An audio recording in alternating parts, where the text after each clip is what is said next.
Filipina girl stuns the world singing Defying Gravity. Simon Cowell's jaw literally dropped. The lights dimmed. The crowd at Britain's Got Talent buzzed with restless anticipation as a petite 16-year-old Filipina girl stepped nervously onto the massive stage. Her hands trembled as she gripped the microphone. The name on the audition list read, Mika Santos, Manila, Philippines. She wore a simple white dress, her long black hair tucked behind her ears. From the judges' table, Simon Cowell looked at her with his usual skeptical stare, his hand resting under his chin. "Tell us your name, darling," Amanda Holden asked gently. "Mika," she stammered, her voice shaking. "I came all the way from the Philippines. I'm here for my mom." That line drew a quiet murmur from the audience. Simon raised an eyebrow. "For your mom?" he asked. Mika nodded, tears already forming. "She used to sing to me every night, even when she was sick. She told me to chase my dreams, no matter what. She never got the chance to live hers." The judges exchanged glances, sensing the depth of her story.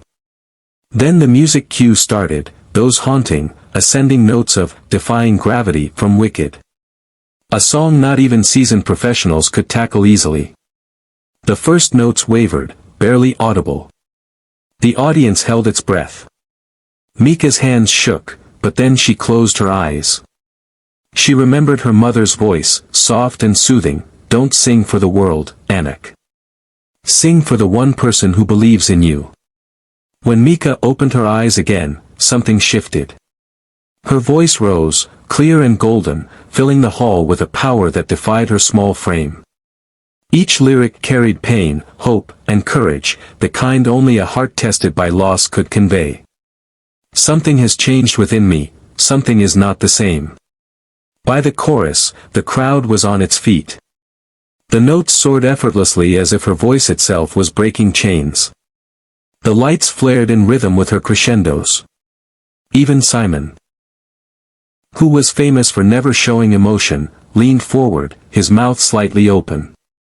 As Mika belted out the final line, "I'm defying gravity," she hit the note with such purity that it sent shivers down every spine in the theater. The silence afterward lasted for a heartbeat, and then the entire place exploded. People were crying. The camera cut to Simon Cowell, whose jaw had literally dropped. He blinked, speechless for a moment before finally saying, "Mika. I don't say this often, but that was one of the best vocals I've ever heard on this show." Amanda wiped tears from her eyes.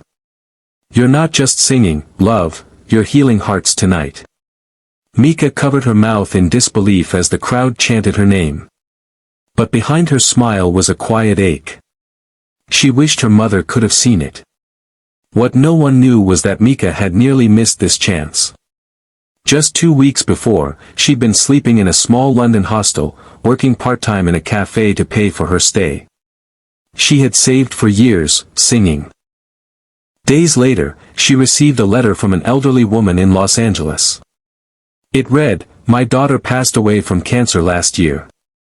When I heard you sing, I felt her spirit again. Thank you for reminding me that love never dies." Mika cried holding that letter. It was then she realized, her song had done more than fulfill a dream. It had healed others the way music had once healed her. When she returned to the BGT stage for the semi-finals, Simon stood as soon as she walked out. "Mika," he said with rare sincerity, "last time you made the world believe. This time, I think you're going to make the world feel." She smiled through tears. "For my mom," she whispered into the mic. As she sang again, her voice was not just a sound, it was a story, a promise, a piece of her mother's love echoing through time. When the final note faded, the audience stood again, chanting, clapping, crying. Simon pressed the golden buzzer, showering her in golden confetti. Mika fell to her knees, sobbing, the golden rain mixing with her tears. Somewhere, in the vastness of the world, she felt her mother smiling. And that night, a small girl from Manila proved to millions that dreams born from love never die. Because when you sing not for fame, but for love, the whole world listens.